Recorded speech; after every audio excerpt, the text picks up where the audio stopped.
الرحمن الرحیم۔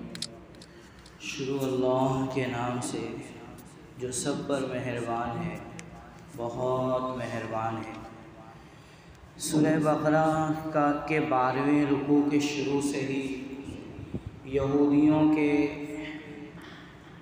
کارنامے، ان کی شرارتیں اور ان کی حرکتوں کا بیان چل رہا ہے جو مسلمانوں کے تعلق سے وہ کیا کرتے تھے۔ اس رکوع کی پہلی آیت میں ہی یہ بیان ہے کہ وہ اس طرح کی بات کیا کرتے تھے، وہ اس طرح کا جملہ استعمال کیا کرتے تھے جس سے وہ مسلمانوں کا مذاق بناتے تھے۔ پھر یہودیوں کے اعتراض کا بیان آیا جس کا مقصد مسلمانوں کو کنفیوز کرنا تھا۔ پھر یہودیوں کے اسلاف کے تعلق سے یہ بات آئی کہ ان کے اسلاف نے اپنے نبی سے بیجا مطالبات کیے تھے، اور یہ اب کے یہودی بھی اسی طرح محمد صلی اللہ علیہ وسلم سے بیجا سوالات اور ایسے مطالبات کیا کرتے ہیں جو پورے نہیں کیے جا سکتے، جس سے مسلمانوں کا کچے قسم کے مسلمانوں کا ذہن خراب ہوتا ہے اور مسلمان متاثر ہوتے ہیں، ان کا حوصلہ پست پڑتا ہے۔ آخر کار انجام کار انتہائی مقصد اور انتہائی کوشش یہودیوں کی یہ ہے کہ مسلمان اپنے اسلام کو چھوڑ دیں، مسلمان کافر ہو جائیں۔ اس لیے بعض یہود دن رات اس کوشش میں بھی لگے رہتے تھے، خیر خواہی کے انداز میں، پیار بھرے انداز میں مسلمانوں کو اب ان کے اسلام سے ہٹانے کی کوشش بھی کیا کرتے تھے۔ اللہ تعالیٰ ارشاد فرمانے کہ یہ خیر خواہ نہیں ہیں، یہ بدخواہ ہیں اور یہ حاسد ہیں، یہ جلن کی وجہ سے ایسا کرتے ہیں۔ یہ جانتے ہیں، یہ یقین کرتے ہیں کہ اسلام برحق مذہب ہے، اس کے باوجود ان کے دل میں چونکہ اسلام سے حسد اور جلن ہے، اس وجہ سے یہ ایسا کرتے ہیں۔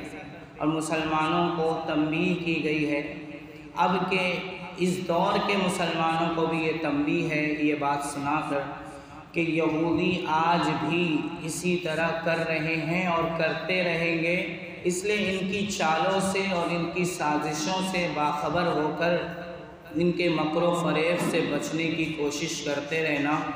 آج بھی یہودی مسلمانوں کے دل سے اسلام کا اعتبار اور اسلام کا اعتماد ختم کرنے کی کوشش میں لگے ہوئے ہیں، اور ایک حد تک بلکہ کافی حد تک کامیاب ہیں۔ آج مسلمان اسلام کے تعلق سے بالکل بے اعتبار اور بے اعتماد ہے، اسلام پر اعتماد نہیں رہا، مسلمانوں کا اسلام پر بھروسہ نہیں رہا۔ آج کے مسلمان سب کچھ ہیں لیکن مسلمان نہیں ہیں۔ آج کے مسلمانوں میں ہر ایک رسم و رواج اور ہر مذہب کے کچھ نہ کچھ طور طریقے موجود ہیں لیکن اسلام موجود نہیں ہے۔ ایک حد تک یہ یہودی کامیاب ہو چکا ہے۔ تو اسی کا بیان ہے وَدَّ كَثِيرٌ مِّنْ أَهْلِ الْكِتَابِ لَوْ يَرُدُّونَكُم مِّن بَعْدِ إِيمَانِكُمْ كُفَّارًا۔ بہت سے اہل کتاب دل سے یہ چاہتے ہیں، یعنی خیر خواہی کے انداز میں یہ چاہتے ہیں، یہ اظہار کرتے ہیں لَوْ يَرُدُّونَكُم مِّن بَعْدِ إِيمَانِكُمْ كُفَّارًا، کہ کاش یہ چاہتے ہیں کہ یہ تم کو تمہارے ایمان لانے کے بعد کافر بنا دیں۔ حسدًا من عند انفسہم، اللہ تعالیٰ ظاہر فرما رہے ہیں کہ ان کے دل میں کوئی خیر خواہی نہیں ہے، یہ سمجھتے ہیں کہ اسلام برحق مذہب ہے، اس پر عمل کرنے میں نجات ہے، لیکن ان کے دل میں اسلام سے اور مسلمانوں سے حسد اور جلن ہے۔